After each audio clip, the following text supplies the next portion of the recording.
And yes, folks, you heard it right. It's only August.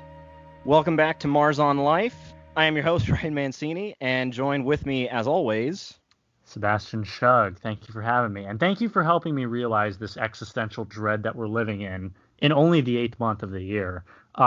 Really, I would have put a gun to my head sooner, but, show must go on. hey, So, there's still an election, and who knows if that'll be worth it. see, that was what I was trying to leave the Earth before having this, but regardless. Yeah.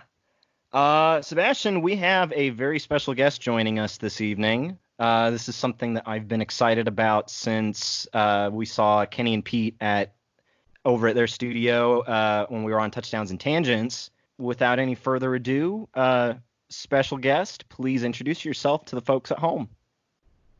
Hey, Ryan, Sebastian, Thomas Gallegos here. Really glad you guys invited me on. Definitely glad to be part of the pod. Yeah, man. You're a guy that, I've said this to you now several times. You were somebody that you were one of the first people on my mind to bring on at some point.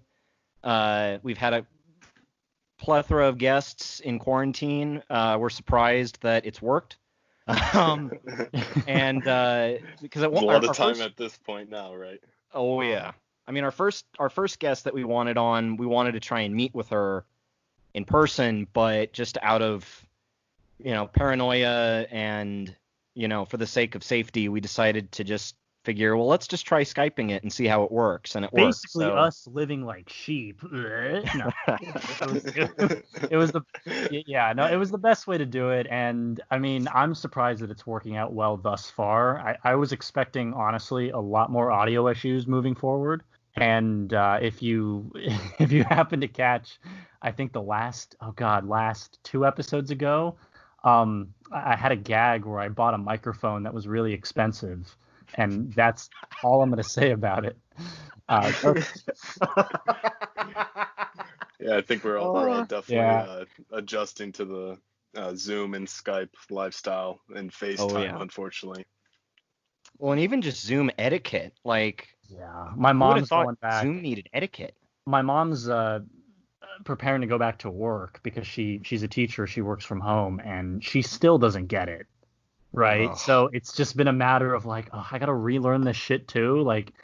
I remember when I deleted the app when I got done with college, and that was, that was like going to Mordor,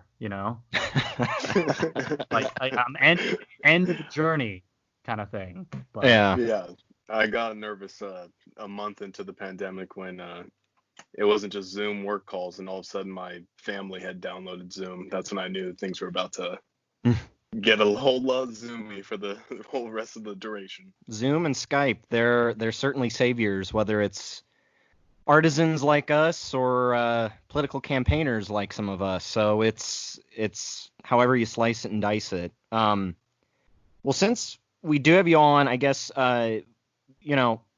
part of the reason why we have you on is that you're a phenomenal illustrator and cartoonist, and you've been working with a lot of different news publications and definitely capturing Southern California in a way that I think people ought to see that. I mean, they ought to see the kind of taste that you have when it comes to replicating our world, replicating our society, and delivering it to people in a way that's very straightforward, but it's also, there's always something extra. And what I mean by that is there's always something that is very illuminating, very heart-wrenching, very hilarious, and it could be any one of those things typically. At least that's how I typically respond to your artwork. I guess to kind of start off, how did you kind of get started on your path to being an illustrator?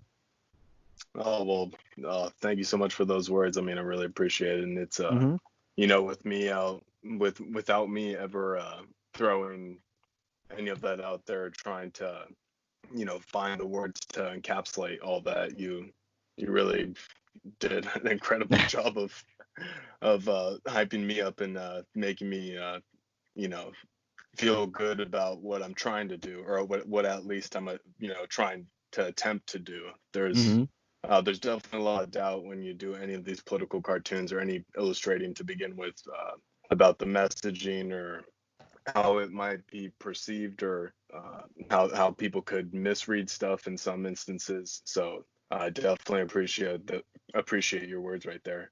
You got but it, for man. me, my journey's been really crazy with the illustrating. I stopped drawing for a long time. Got back into it once I was at the Sundial, oddly enough, my first semester at the school newspaper there. So at Cal State Northridge, got a job at the Sundial, pitched a few cartoons, and I had actually shown my fiance, who, we've been together for 10 years now. She was with me when I was, grinding through the days at the Sundial. And I showed her a few of my doodles, and I showed her some of my, illustrations that I had done. And she, kept on pushing me to pitch them and to, get over my anxiety of pitching and, being turned down. Because that was my biggest hold back. I was so afraid of not only writing for the paper and reporting for the paper, but also, doing illustrations or cartoons. It was such a self-conscious thing, and it's still such a thing that I deal with now, but she helped me so much understand, the importance of what I was trying to do. And, of course, the first political cartoon, or first cartoon I ever published, was the one in the Sundial after Mike Brown was killed. I illustrated the Ferguson Police Department all in KKK garb, all dressed up in Klansman hoodies, attacking and beating protesters, peaceful protesters. And it took a lot out of me to even do that cartoon and get the backlash, from friends, family, people I didn't know. It was my first ever thing published in the Sundial, and they were receiving, Facebook messages saying that, from alumni saying that they had to delete this, and just a lot of other stuff like that. So those first leaps of getting over it, and having the right people around me to push me and help me feel comfortable with what I was doing, and keeping me, just reiterating I'm trying to get the message out of what what political cartooning is, and what essentially comedy is in its greatest form is, people that are David punching up at Goliath. Yeah. For me, what activism is unfortunately the story of David and Goliath. When you intertwine comedy and activism in those elements, they all just connect so much to me. Yeah.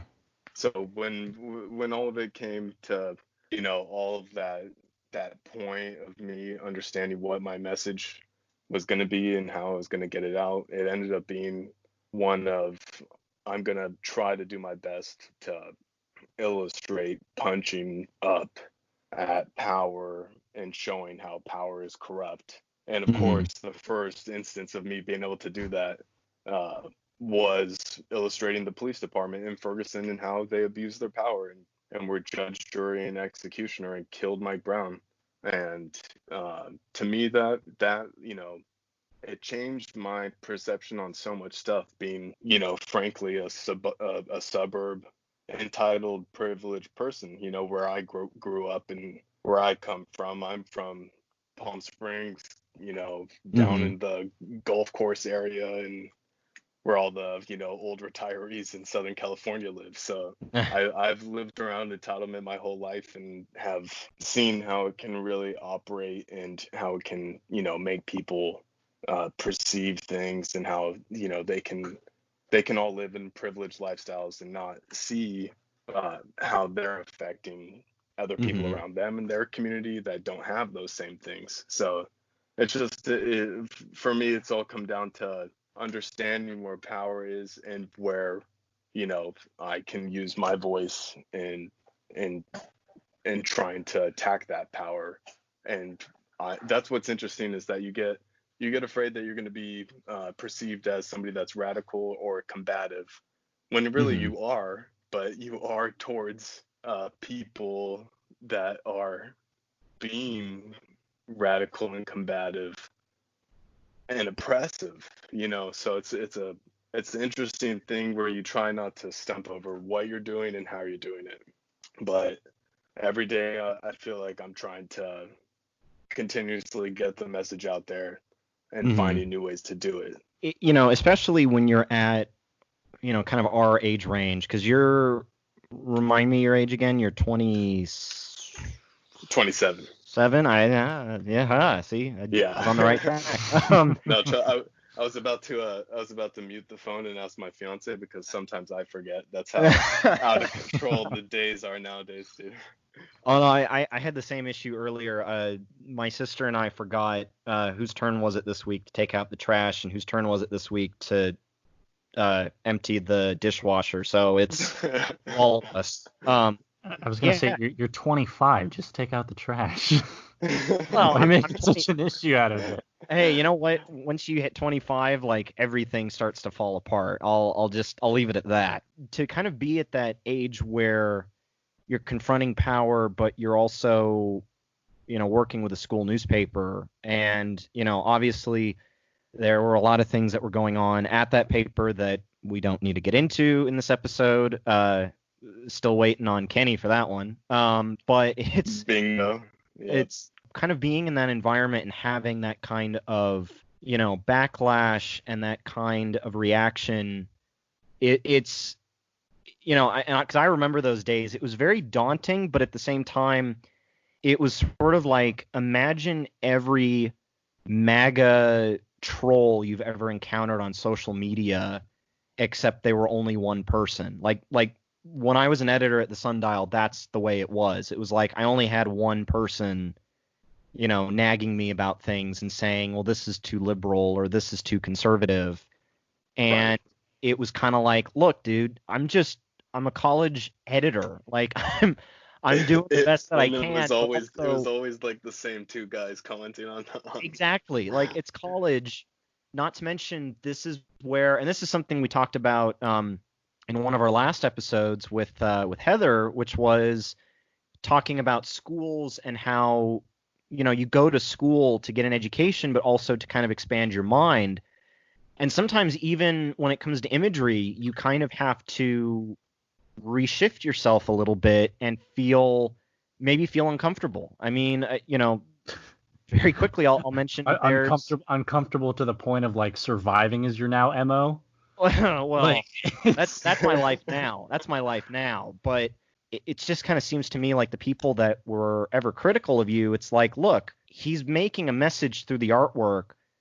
Say whatever you want, feel however you feel. All art is subjective, but the messages you were, for the lack of a better term, broadcasting, they're still pretty damn relevant. A lot of the stuff that you did back in the day, they're really relevant. It's kind of amazing. I wanted to ask too, just sort of as a follow-up, was there ever a point when you did your artwork, and I know you said earlier that you felt, a bit of self-consciousness when you posted it because you didn't know, or at least you didn't expect the reaction you were going to get from people, potential or otherwise, because you can't predict that. But was there ever a moment where you sort of just suspended your expectations and just said, for lack of a better word, fuck it, and gained that confidence? There definitely was. I mean, honestly, just going through with it was that moment and pressing send.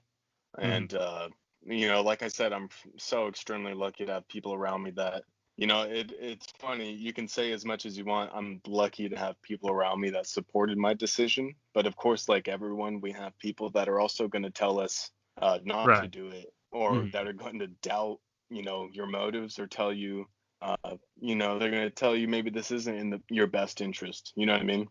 So I had to deal with a lot of those conflicting messages because I'm one of those people that, I was raised by a committee of people that all are so influential to me, from uncles to grandmothers to brothers. So it was one of those things where I wrote my op-ed about Officer Wilson that killed Mike Brown and how he should have been indicted and charged with the murder. And I included that political cartoon with it. And after I finished all that, I sent those mock-ups to all of those people that I, trust. And even if they don't agree with me 100% politically, I can trust that they'll read it over and help me edit the sentences. You know what I mean?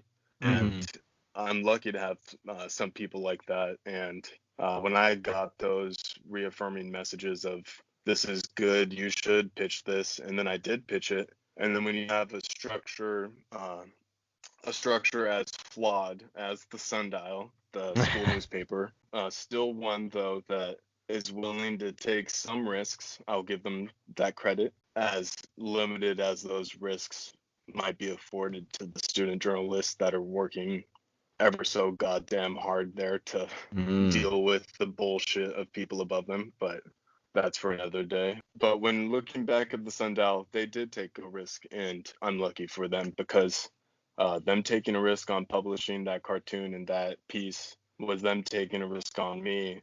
And it was me taking a risk on what I wanted to do for my future. I wasn't even a journalism major at that point. I was still a production film major. I wanted to go into film production and possibly film writing. So that's what I finished my first year at CSUN with all film credits.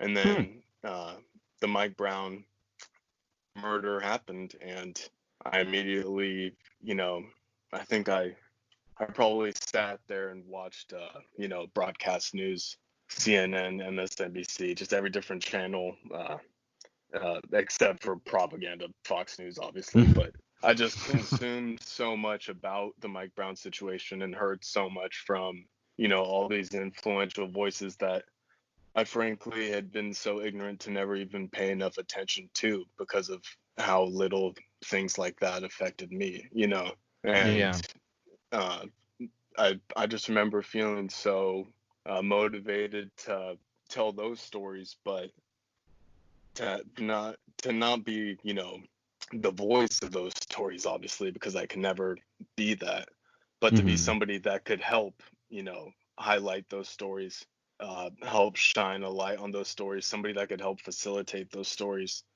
any means possible, whether that's me producing, directing, writing, editing, or illustrating, So I ended up changing my major and wanted to, do journalism and do, I wanted to really do documentarian type of work, because I just saw, the connections between film work and storytelling and journalism, obviously. And then from there, things kind of just spiraled into the Sundial and my love for journalism and understanding how important it is to,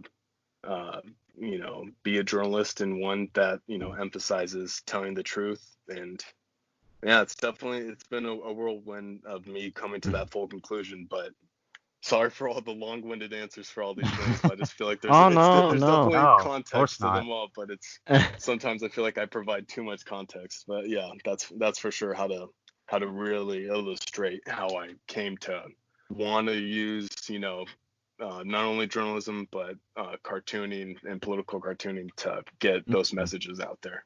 Did you ever feel like it was tough to get an edge in sort of the cartoonist, illustrator, or politically illustrator world? Because to be quite honest, you popped into it at a very opportune time where there was a lot to talk about and a lot to portray in politics in illustration.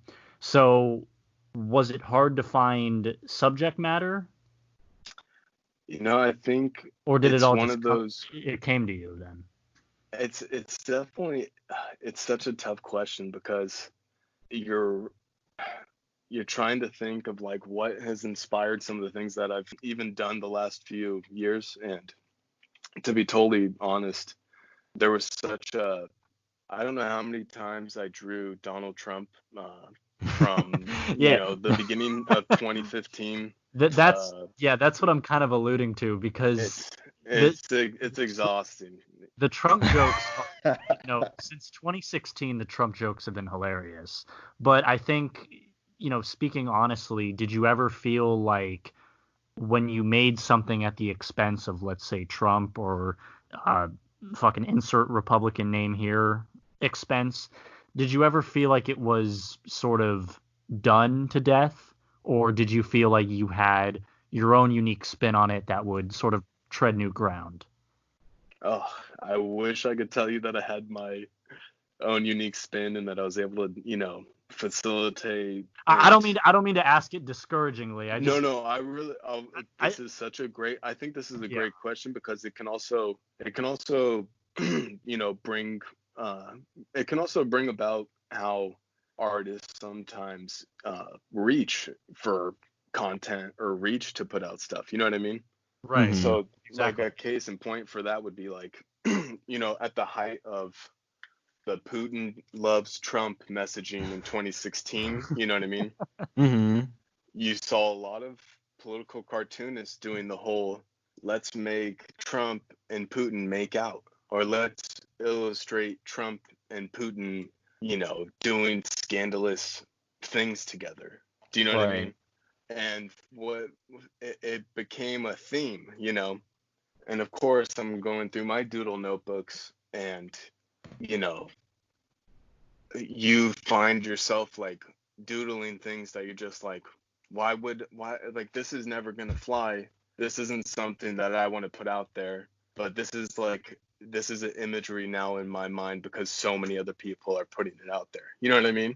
So Mhm. it is interesting how so many cartoonists ran with that type of imagery, and you're like, you try to avoid those obviously awful tropes and things that shouldn't be used, and you try to stay away from them. And I think it's important for a lot of people to understand that their jokes that might have been funny in the 80s weren't funny in the 80s, but people still thought they were, and now they're Yeah. definitely not funny in 2020. You know what I mean? Yeah. So there like I had one where I drew Trump ice skating, and I think I still have it. I still have all of my cartoons from 2015 and 2016. I'm like a hoarder with all my stuff. Hey man, But do not get rid of that. I know it's tempting, and if I could put any sort of advice as sort of a takeaway, it's do not throw away your early shit, because I hate my early work with a passion. It'd be better suited for Kindle in my fireplace, but it's refreshing to see an artist like yourself be comfortable with how far you've come, because I got to be honest, I see myself in those shoes of not being able to draw something exactly perfectly and then just immediately giving up, where the only thing I had to do was just find my style, so it's very, it brings a tear to my eye, honestly. It should be noted too that Sebastian does illustrating as well. I think that's where he's kind of coming at it from the point of view of he's kind of been in the similar boat. I think you should never forget that illustrating and cartooning and any of that stuff, it's just like writing. It's it's all with practice and repetition, and you already know that's like I didn't even start again until I was 20 or 19 years old. Like it was kind of crazy how late I got back into the game. So no, I think it's never too late to get right back into it. So I think I'm already expecting some good new political cartoons and stuff from you, Sebastian, for sure. I mean, I'm honestly ready to roll, but no, I mean, it's just the amount of material that's out there. It really is a treasure trove of, it's opinion pieces is what it is. And while many of them, I see a lot of them from both sides of the aisle, and many of them, they come with, I don't want to say it's bad taste, but it's done to the point where it's just, I think they value shock value over anything, because, they want the engagement and the clicks. But when Ryan showed me your work, when you ended up finding your edge and finding your avenue, how were the opportunities afterwards? Because I know a lot of people, when they decide that they want to become artists, whether or not they go to school for it or not, the process is ideally 50% artwork and 50% marketing. And I feel as though people stop at that latter portion because they're so concerned with making art. I mean, I can only attest from my experience, right? And, fortunately I've done both, but, how was it for you when you began? Oh man, I couldn't even lie to you. I am like the beginner of trying to understand, pitching and invoicing and, the editing process and how much time I'm supposed to dedicate to a project, or, if I'm over dedicating myself to a project and badgering somebody about something. Just recently I've had the opportunity to really collaborate and throw down my first actual comics for publications.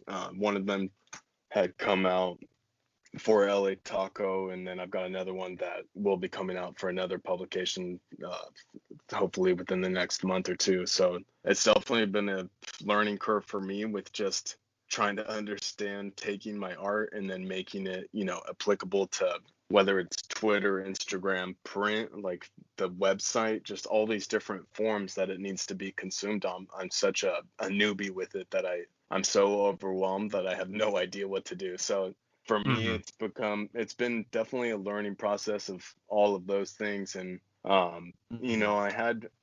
probably could have been better with, taking advantage of where I was back in 2017, 2018. But I had, different things happen in my life that slowed down my process artistically, that kind of, took away my time from art and political cartooning. And I was so burnt out from Trump and the administration. I can't even lie to you. Like I had said earlier, I'd drawn him so many times, and I've drawn him doing every stupid thing imaginable. And I was so disgusted with it and over it to the point of not even wanting to draw him ever again, which ended up being me taking a break from cartooning and illustrating essentially for almost a whole year, I feel like, Okay. So, or at least on that level, I was still doing it in some capacity for one of my other part-time gigs, but not in the political cartooning aspect. So for me to come back into political cartooning, I'm not even gonna lie to you, the unrest, the last few months from the pandemic, the response from the country, the continued protests after George Floyd and Breonna Taylor and so many other people that are having their stories amplified because of how insane all this stuff is. I've honestly been there's been another passion in me, brought back up, and I have these new tools that I've utilized to help make this art. And then I've been really lucky to have a platform like LA Taco that I do marketing for. So I'm already there on the marketing and membership level. They have a membership where people can sign up and we send them merch, and they get perks from us and really cool incentives to, help us continue to create journalism in Los Angeles. But editorially, I haven't been a part of LA Taco until just recently, and I'm way too lucky and fortunate to, be given that opportunity. So, I had one of the writers reached out to me, Lex Olivia Ray, and he asked me if I would illustrate this, comic on the murder of Andres Guadardo, and it was an opportunity for me to really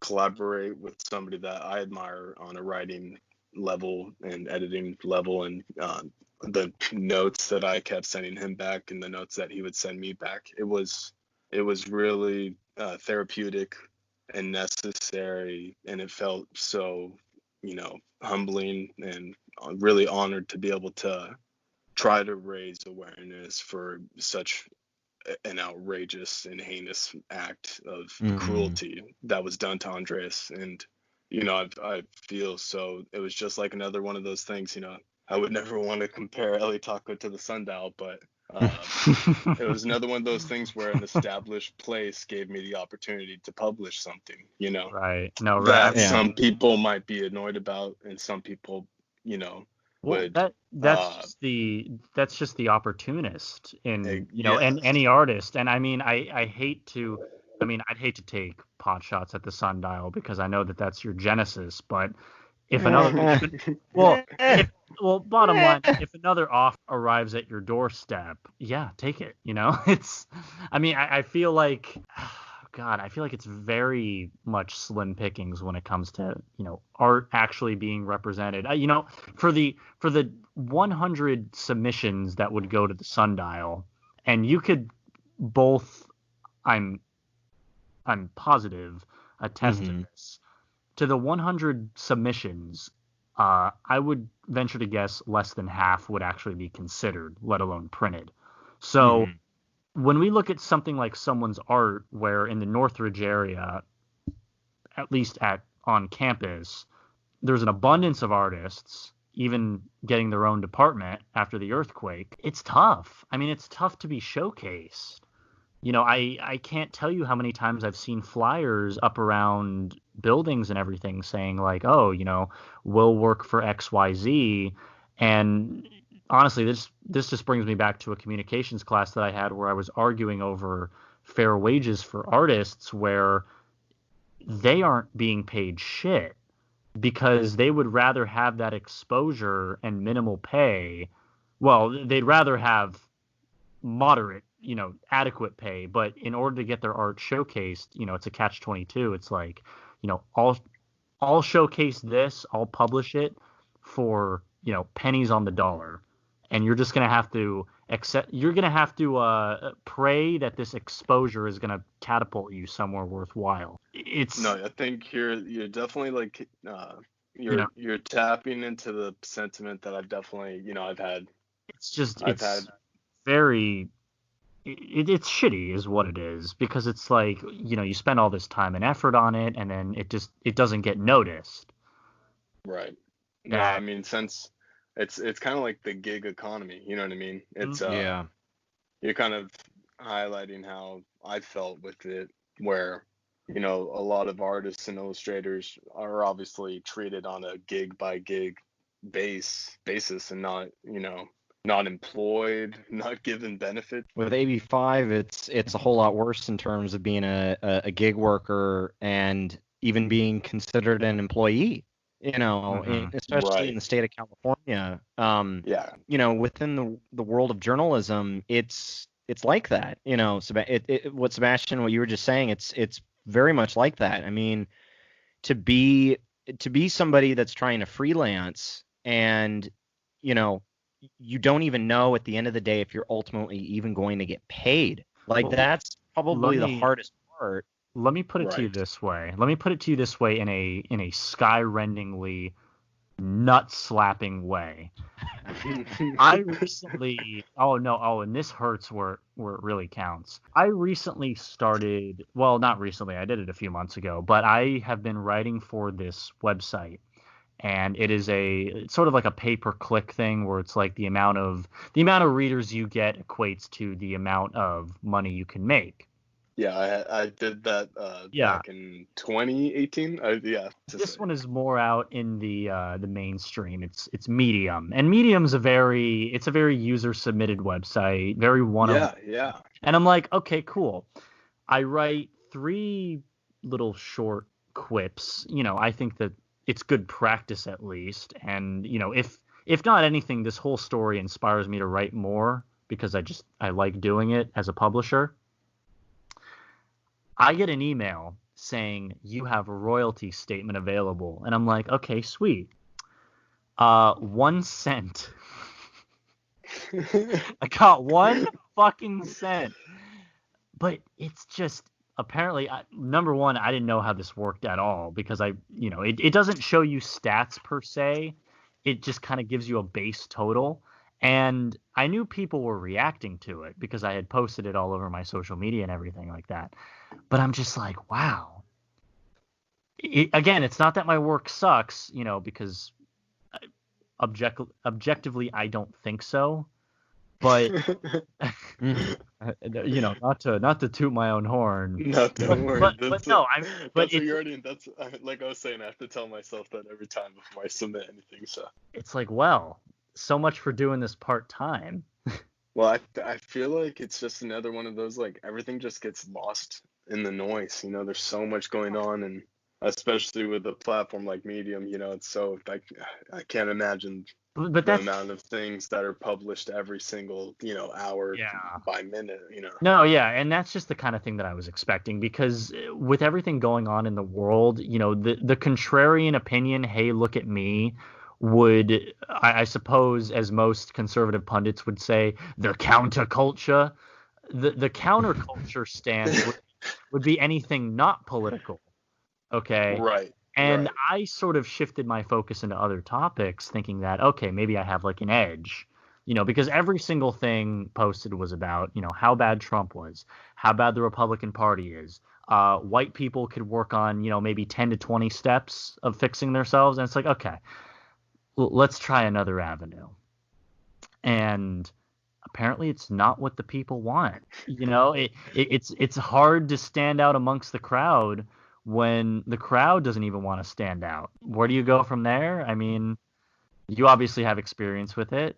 I kind of want to get Ryan's take on it, because I don't think you've ever worked off Is it commission? I'm not sure.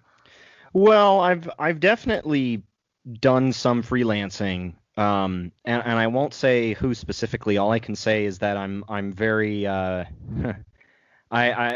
will not acknowledge the people that I worked for, but it was freelancing work in the sense that it was meant to be like a what's the best way to put it? It was basically meant to be like a test to see whether or not I could actually be a reporter. Now, mind you, they were quote unquote testing me while I was already working at a newspaper. Oh my god!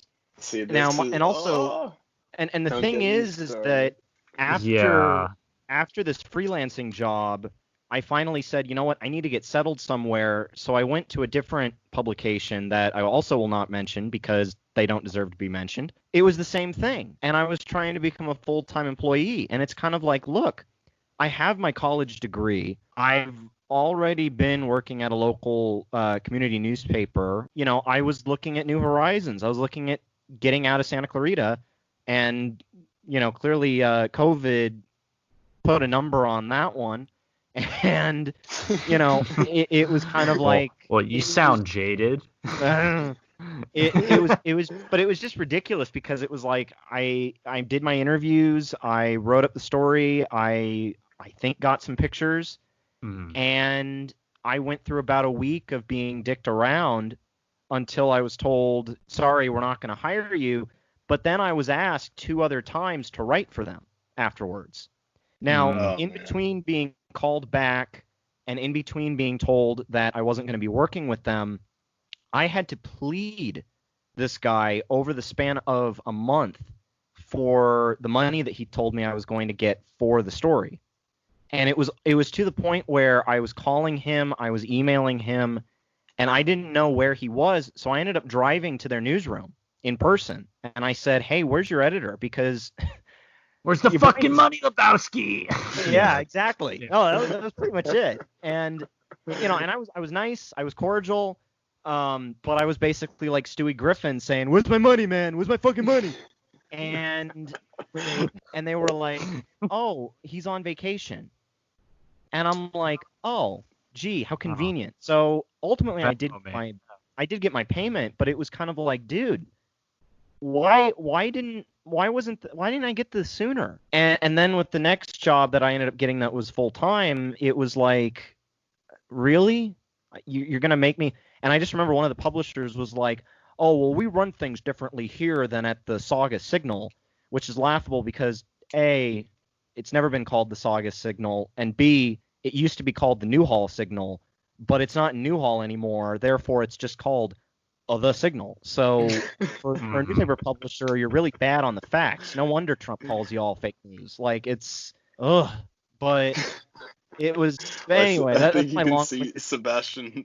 The theme is that freelancing is not easy right now. For sure. But see, that's the thing, and we had an episode dedicated to this when we were, sort of figuring out what to do in the pandemic, and Right. I could only give my personal answer, which is everything and anything, without remorse, because to go to speak a little bit anecdotally, when I first started off in this industry, it was strictly illustration.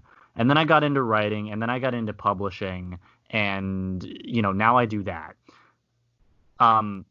Segueing from that, in this pandemic, I started doing things like making music, obviously doing this with the podcast, narrating, and with so many avenues for freelance work, you'd figure one avenue had to be not only profitable, but also not as tapped into, because you'd think, okay, you have so many people now staying inside. I would venture to guess maybe 40% out of everyone is artistically inclined in some maker model. Everybody can't be doing the same thing, right?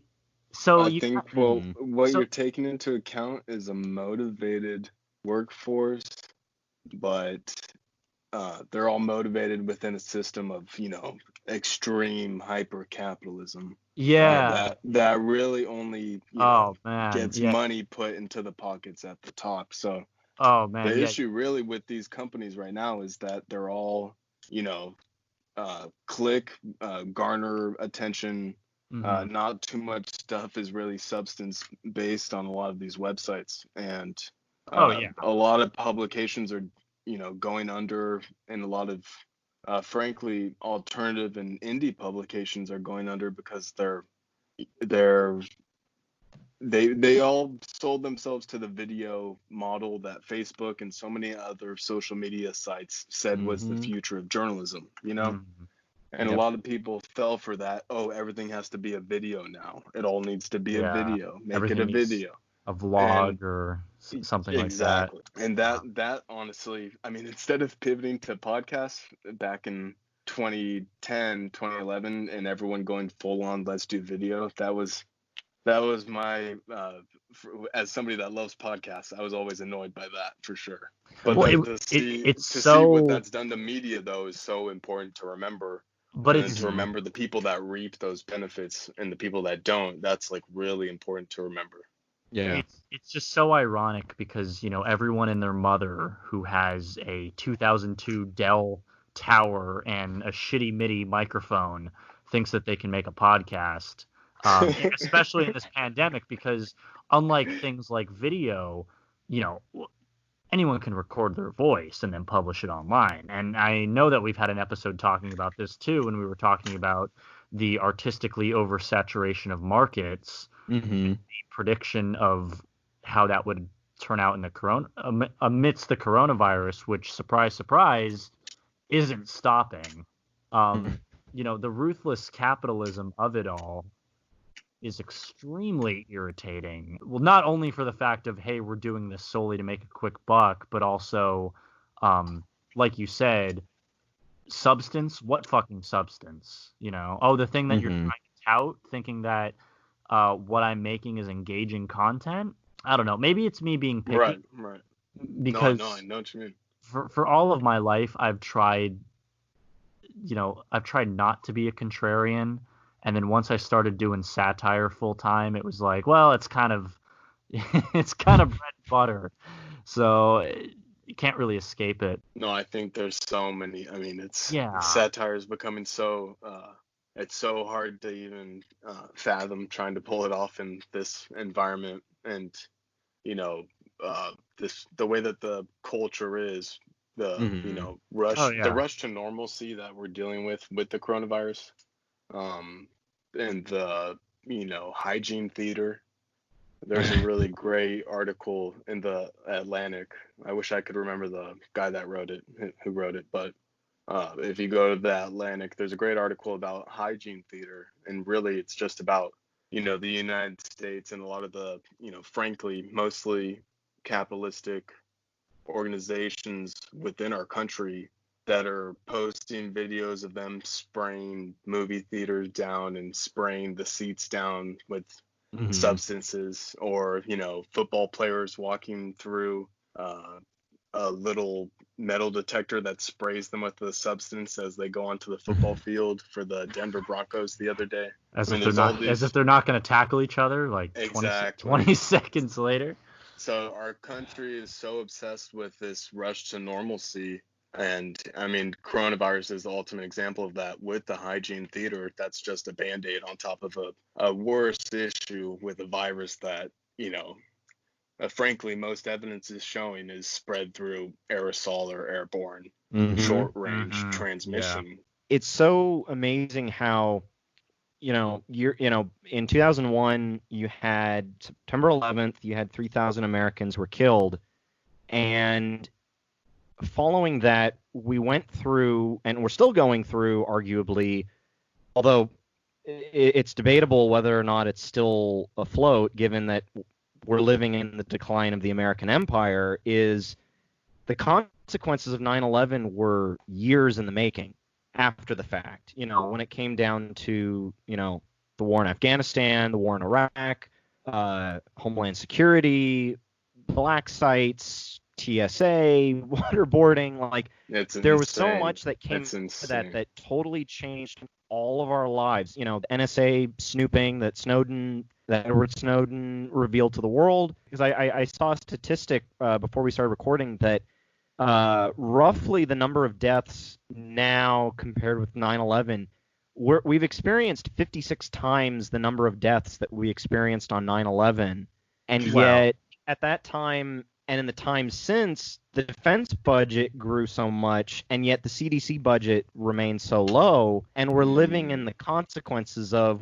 this is what happens when you don't fund the CDC and you have a very dysfunctional government. And not only was the budget low, but it was also cut Trump's first year of office. Yeah. Yeah. Well, and he kind of shot himself in the foot with that one, where it was like, well, it's just mind-boggling that there's this demand to return to normalcy, and yet it's kind of like, this is bigger than anything else we've been through in our lives. How can you expect normalcy? There's a great columnist, Jane McManus, I think she writes for the New York Daily News. Okay. She keeps putting out these great tweets, and she's been doing it since the end of March. She continuously is reiterating this message of, sports are the product of a functioning society. Yeah. And, America isn't functioning right now by any fucking stretch of anyone's imagination, except for Trump and all of his cronies. So when you think of sports as the product of a functioning society, and think of how it's been, really jammed down our throats, and honestly, probably stretching resources thin in some areas, especially in Florida, a place that's impacted so heavily by coronavirus right now due to the negligence of their governor and their own governments within their counties. So we're dealing with such an unfunctional society, and when you have the hyper capitalism, like I keep trying to reiterate, it just it leads to this incredible environment that we're dealing with now, where people are really doing everything they can to make a buck while stretching resources from people that are dying from a virus. There's so much of it that's so hard to fathom, and yet I remember I was talking with my parents before we started recording, and in a lot of ways, there's times where you almost want to ask yourself, well, this, our country makes a lot of dumb decisions when it comes down to, elections and, who to support, who to back, which party, deserves more attention than the other. Why not have a third party? Oh, you don't want to hear that argument. Oh, sorry. Whoops. I'll just run away. It's when you have so much of that happening, and then you tackle on the pandemic, and then you tackle on, just the inherent nature of capitalism. And on top of that, you have a society that is so, desanitized in a way when it comes to things like death, poverty, racism, bigotry. You almost reach the point where it's like, if it's November 3rd, or hell, it's probably not even going to be November 3rd when we find out the results. But oh gosh, I think about it every day, the election. Yeah. Oh my god. Oh, I had an evening this last week where I literally stayed up till 2 in the morning just going over every possible scenario in my head. I was like, I was going out of my mind. And mind you, I have no skin in the game. My ultimate horror movie idea, or I don't even know if it's it just seems so realistic at this point. It just seems like Trump is so ready to send DHS into every Democratic town in America and hold ballots hostage and burn ballots and wipe their asses with them and claim they went missing. I mean, we're gonna be dealing with such clownery for like that election, and it's so what it really does is, and it's kind of great how you brought it up, Ryan. You say how this is all, a lot of people love to point the finger at Trump, and that's one thing. And it kind of goes back to what you were saying, Sebastian. What have I tried to do recently? I've tried to make sure I include Mitch McConnell and Barr in every cartoon I do of Trump. Because I want to remind people, because it's important that we need to remind people, this isn't just Trump. This is GOP. This is, conservatism from what it was with Reagan, from what it was with Nixon, and how Reagan changed those messages, and then how, both of the George W's changed the messages of those two losers, and it's all the reiterated garbage, but it always stems back to the same, bullshit practices, which love to demean people and demean the other and be racist, frankly. So, I mean, it's really, it's when you look at 2000 to now, and then like Ryan had said, one thing that instantly pops in my head is now Florida, and how who knows what the hell even happened in Florida in 2000 with Jeb being the governor and all the ballots and all that stuff. It's such conspiracy stuff. Donald Trump's crony, Roger Stone, who he not that long ago commuted his sentence.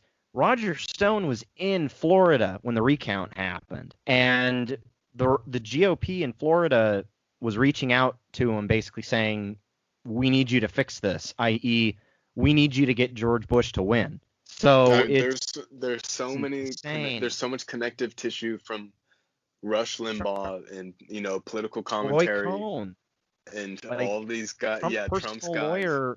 Trump's personal lawyer was dying from AIDS, which he was denying that he was dying from AIDS.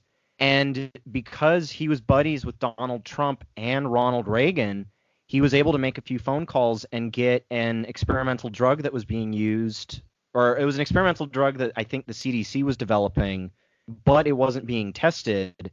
And Ronald Reagan basically gave that to Roy Cohn. And this is the slimiest, worst lawyer in New York City history. And he worked for Donald Trump, and he was best friends with Ronald Reagan. God. It's so interconnected, and yet you have people like, my folks will be like, "Oh, well, George Bush, I'd rather have him again." And it's like, yeah, but you're complaining about the federal basically the border patrol in Portland and Seattle. They're there not because of Trump, but because George Bush made it legal for them to be there. But don't forget, not just George Bush, also a lot of Democrats too. That's true. A lot of people voted on both sides to make DHS a thing. That was a pretty aisle-hopping year. Yep. And it's one of those things. It's like voting for the, war in Iraq, voting for all that stuff.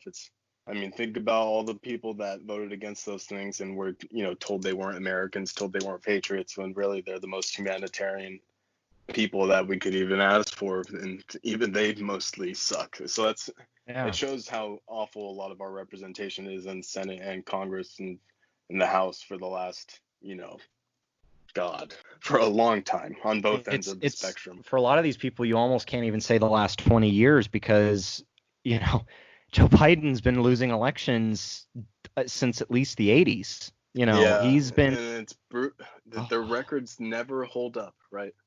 No, they just don't. It's so we still got a little bit of time left. I wanted to ask because I know we kind of hinted at it earlier, but kind of circumnavigating the sphere of time here. You know, I guess tell us a little bit about, because I know that after you left CSUN, you graduated.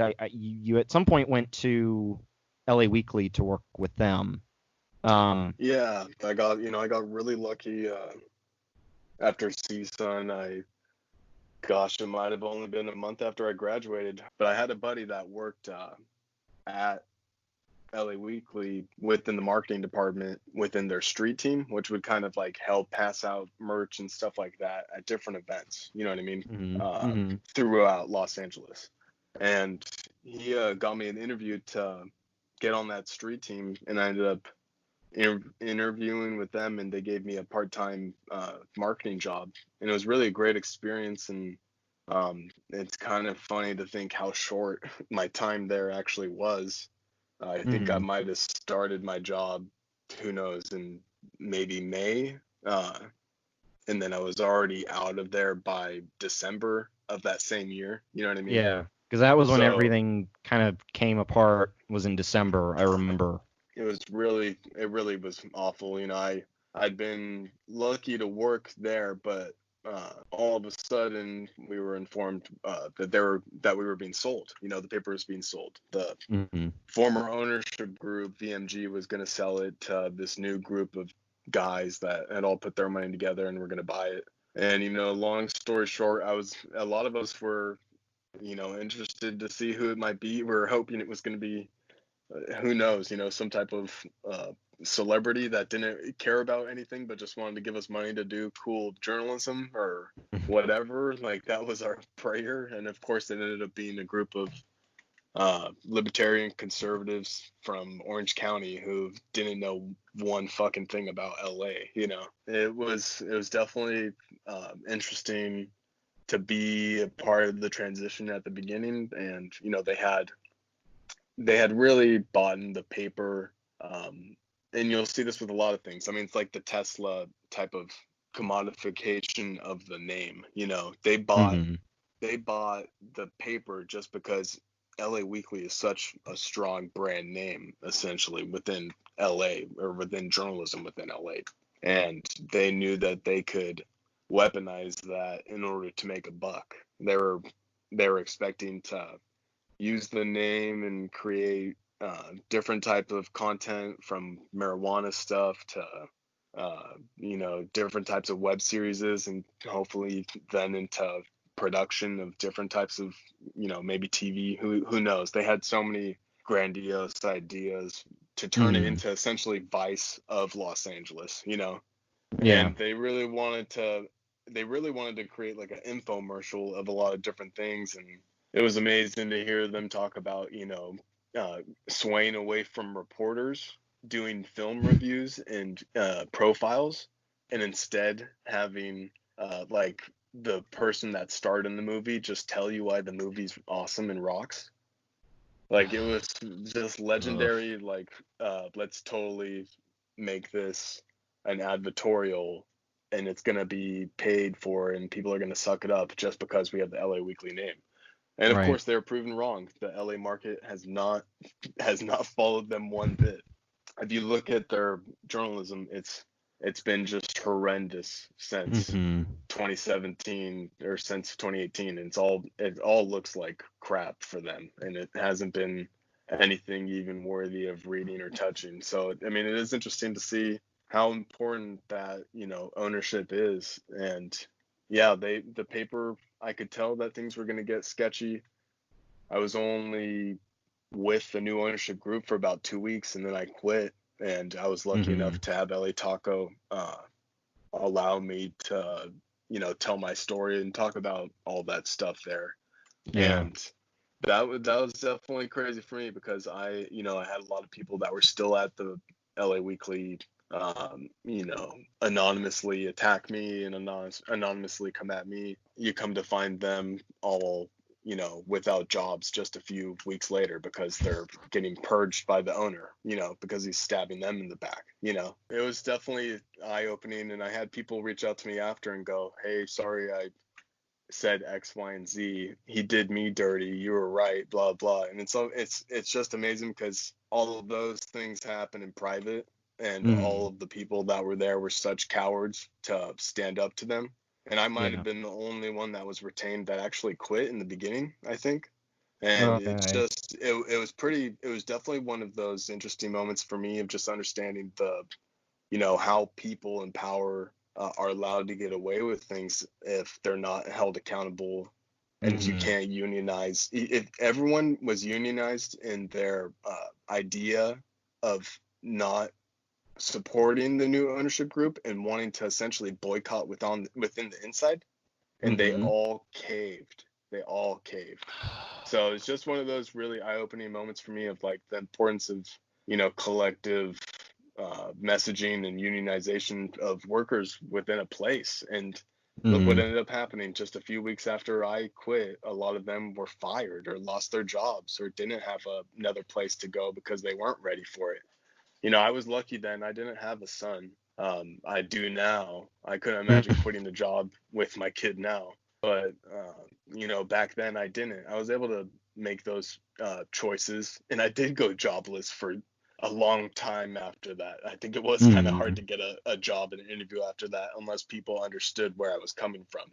Again, another eye-opening moment for me to quit, and then to have LA Taco publish that, and then to have LA Taco that's the beginning of my relationship with them, and them having the faith in me to publish that piece and to put out there a lot of what I dealt with the LA Taco with the LA Weekly new ownership. And the most to put the cherry on top of all that, the most vindicating thing really was the ownership group ended up tearing each other apart from the inside. Like the parasites they were. They ended up suing each other. They ended up in a long litigation that played out in a mess throughout different articles on the internet and within the LA Times. They looked as foolish as they are to the public. And now I couldn't even tell you what ragtag group of morons runs that place. It's such a shit show. So it's amazing to me what the LA Weekly turned into and what I knew it was going to turn into. And it's nice to see it all play out in public.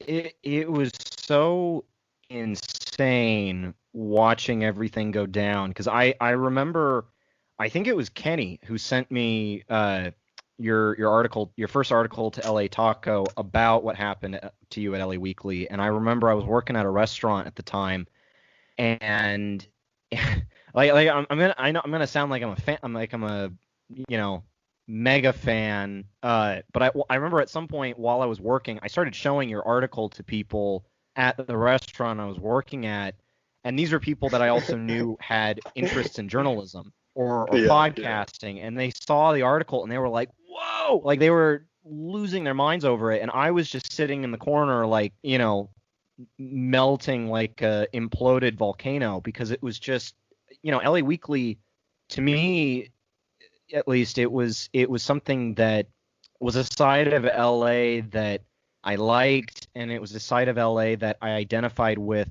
in a weird way with my childhood. But that was just because a lot of the stuff it published, it felt like stuff that I remembered when I lived closer to Los Angeles. But and on top of that, like even when we were at CSUN, I remember every time I would see an LA Weekly in one of those little, because they used to have them in some of the little boxes or carts or whatever you call them. Yeah, like you could pick one of those up, and I think I still have two of them, and I still need to read them. It's been so long. Different regime. But it right.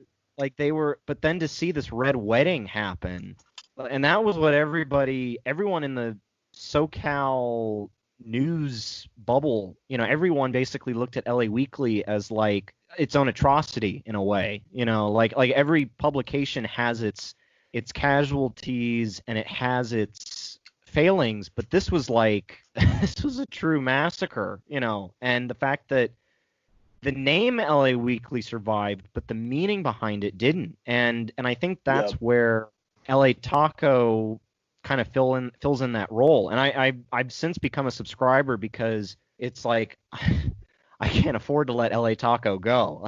I love what you guys do over there. We've been referencing LA Taco stories since this podcast began. They've got their finger on the pulse of LA, period. And other than the LA Times, which has been here a million years, that's not true, since the 1880s. It's so hit or miss. It's kind of like, and especially where I am, because I went through kind of a similar situation about 6 months or so after what happened at LA Weekly, where the publication that I was working at gained a new ownership, but there was a lot of backlash because of the fact that the ownership had political views that, granted, were in line with a good portion of the community. But for a newspaper, it was alarming because it's like you've got pro-Trump people running a newspaper in a very contested region of Los Angeles County. Like it was a recipe for disaster. And in the time since, I mean, they've been consistently conservative to a point, but it's kind of like, come on, people, like we're just trying to do journalism here. We don't need to be, Ben Bradley anointing Kennedys.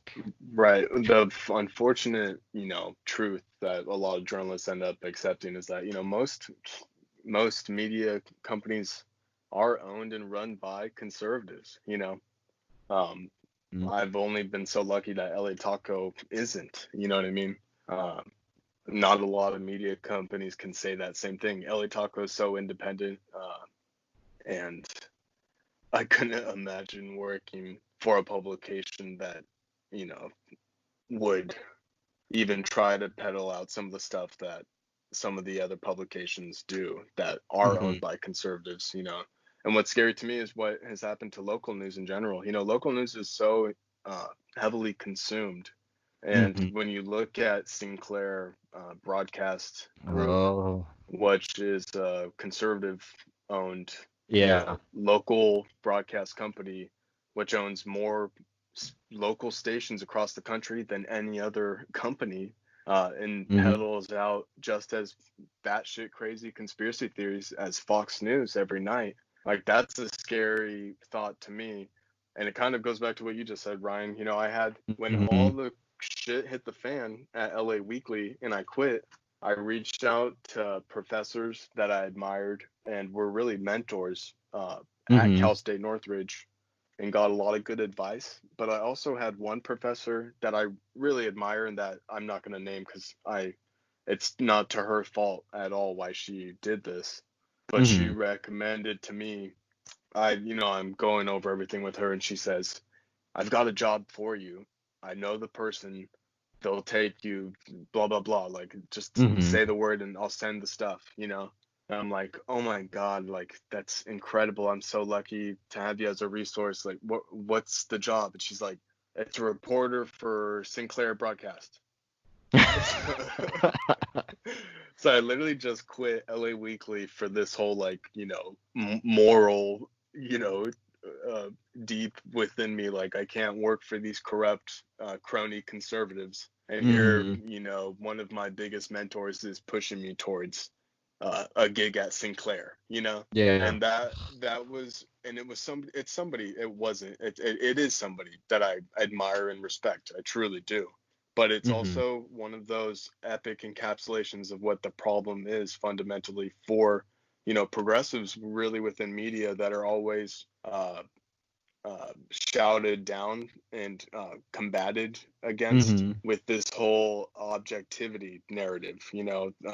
The only people that create the theme of objectivity are the people that want to create the theme of power and want to maintain power, And then I've never been one to subject myself to the thought of classic journalistic objectivity, because no one has it, and to claim you do is such a falsehood of what the practice of storytelling is.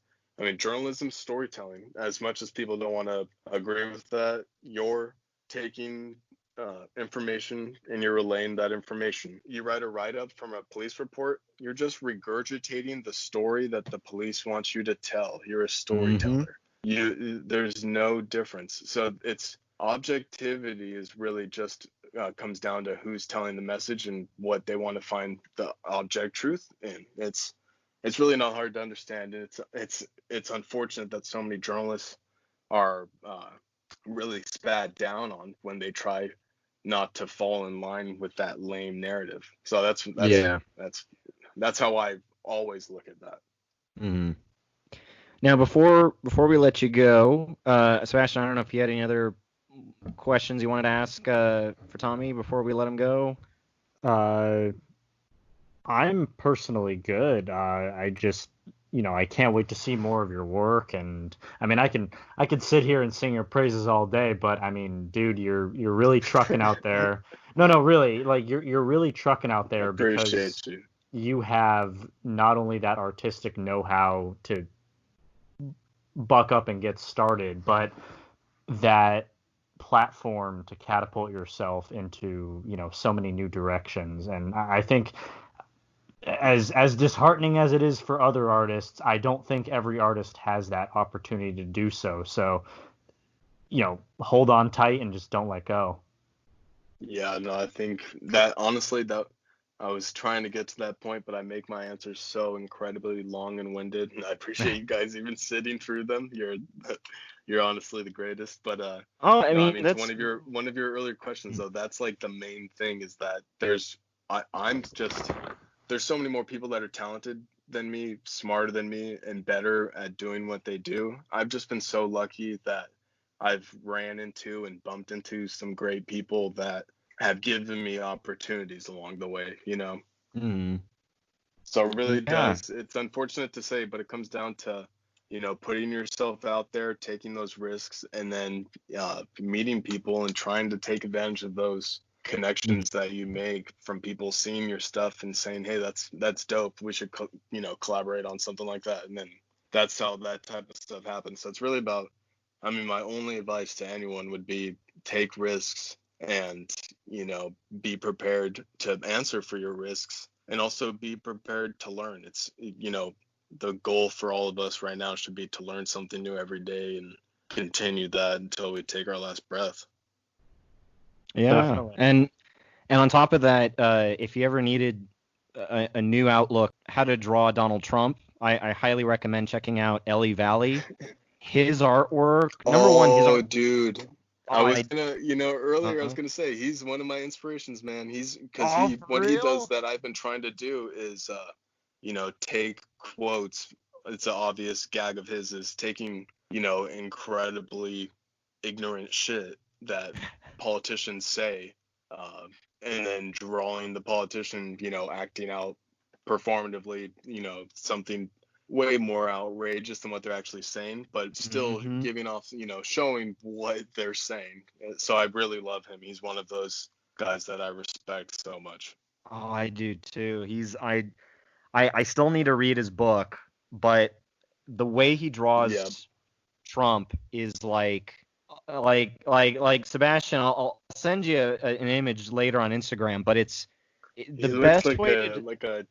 It looks like a furry like Ewok with like a gremlin and like I don't even know how else to keep going. It's well to keep it within the Star Wars family. It's like if Jabba the Hutt and a naked mole rat had a baby, like because he looks like a Hutt, but he's got buck teeth and the Trump hair. Oh, it's grotesque. I think that's the best way to grotesque. Oh, perfect. And I gotta ask, how's the family? How's everyone doing in quarantine?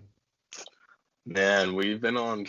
I'm not sure how it's been for you guys. It's been God. Can you just talk about how these last few months have been for everyone trying to figure out how to game plan and go about every day and seemingly what we thought would be weeks and has turned into months.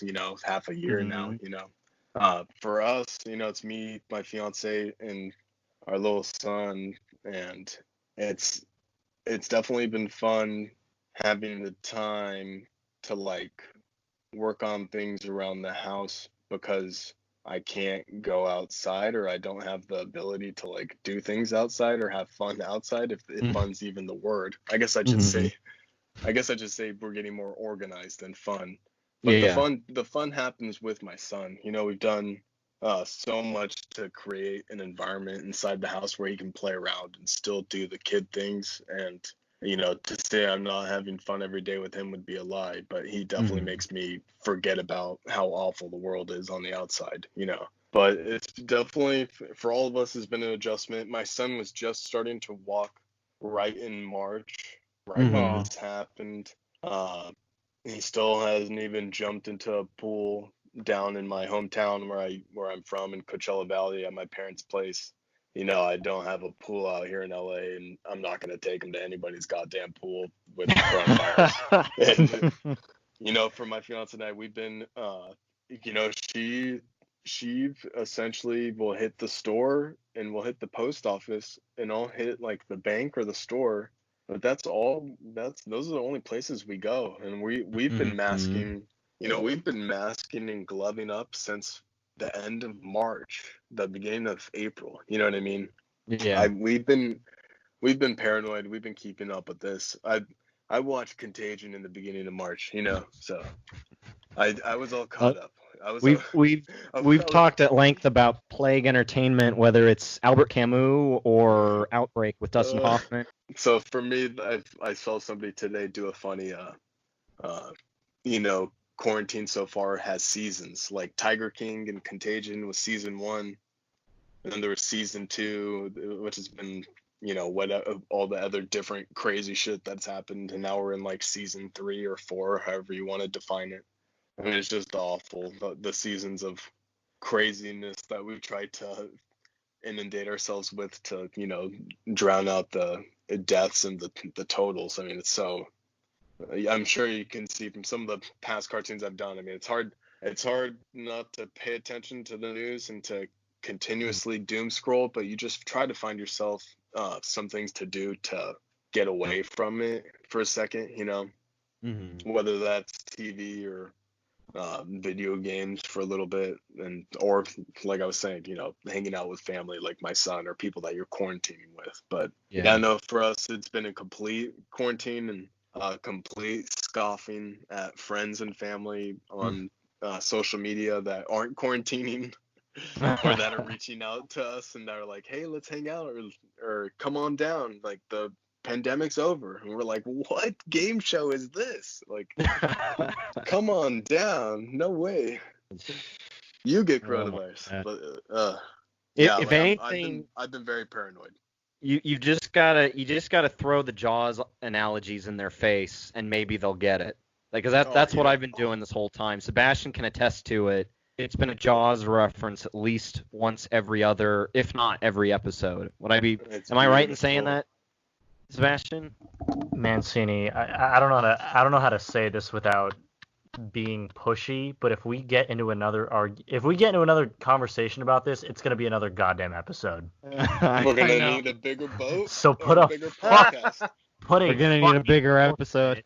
Put a fork in it, at least for now. I will. Thomas, thank you so much for joining us. You know, I've said all of my stuff about wanting to have you on, but it's so good to hear from you. It's so good to know you're hanging in there, and you know, we all are in our own way. Where can the good people find you in regards to social media, your artwork, and all of the above? Oh man, appreciate you. You already know, feelings likewise, and thanks so much, guys, for having me on. You can find me I'm on Twitter at I am Tommy G. I'm pretty sure. Yeah, that's gotta be it. And then I'm on Instagram at that same type of thing. Instagram, Tommy JG. So a little bit different, but yeah, no, follow me on those things, and you know, like I had said, appreciate all the hyping up and all the wishes about the art. Like, really means a lot, and I can't wait to get some stuff for you guys made, and especially can't wait for you guys to see the stuff I've got coming out in the future. Yeah, man, we're excited, and hopefully at some point we can get you to get to know the silent beetle on Mars on Life, Zachary Erberich. He was our illustrator for our artwork for the show. Sebastian, where can the good people find you? All right, so running down the laundry list. You can find me in a plethora of places. If social media is your jam, you can find me on Twitter and Instagram under the handle of Dr. Sebi. That's DRSEBBY for Instagram and DR_SEBBY for Twitter. I fucking hate Twitter. It's a hellscape, but I still have one because I'm thinking about getting back into it and posting like cheesy one-liners. I used to do that. It's pretty much anything worthwhile you can do on that platform. I'm game if you are. Without sounding like a complete tool. And like activism aside, it's fucking annoying. It's not even like political activism. It's like TikTok girl activism, which I can't stand for the life of me. Anyway, if you like daily uploaded narrations, feel free to subscribe to my YouTube channel. It's at Seabass, like the fish, yeah, as well as my audio archive, Shugsy's Storytime. It's basically, like I said, an audio archive of every single thing uploaded on my YouTube. If you're a fan of music, feel free to follow me wherever you stream music. That's under the name just Shugsy, SCHUGZY. I recently released a new album called Somebody Call an Ambulance, and honestly, I feel like it's pretty prescient given the times. So if you're into lo-fi or alternative, feel free to let me know what you think. Also, and last but not least, if you have a manuscript, feel free to send it my way at Sebastian Shug Publishing, either via email or phone. That's pretty much it. Just new projects in the works and pacing myself in doing so. Off to you, Ryan. Alrighty. So, when I'm not reading Gore Vidal's book 1876, which is about one of the most fraudulent elections in American history, you can find me on fucking there, Instagram. Bro. You weren't even there. Neither was Gore Vidal, but you know what? He got it right. You can find me on Twitter at ManciniRA. Watching the complete and utter devastation of anything remotely close to what you could call discourse. And when it comes to Instagram, you can always find me preaching, as the Beatles would say, that all you need is love. And on Instagram, you can find me at Mancini Ryan. And my God, love is all we seriously need right about now. We hit that magical part of the show in which we love to tell you, welcome to Mars. Welcome to Mars. There's life on Mars. Oh, yeah. Great Scott, he discovered the secret.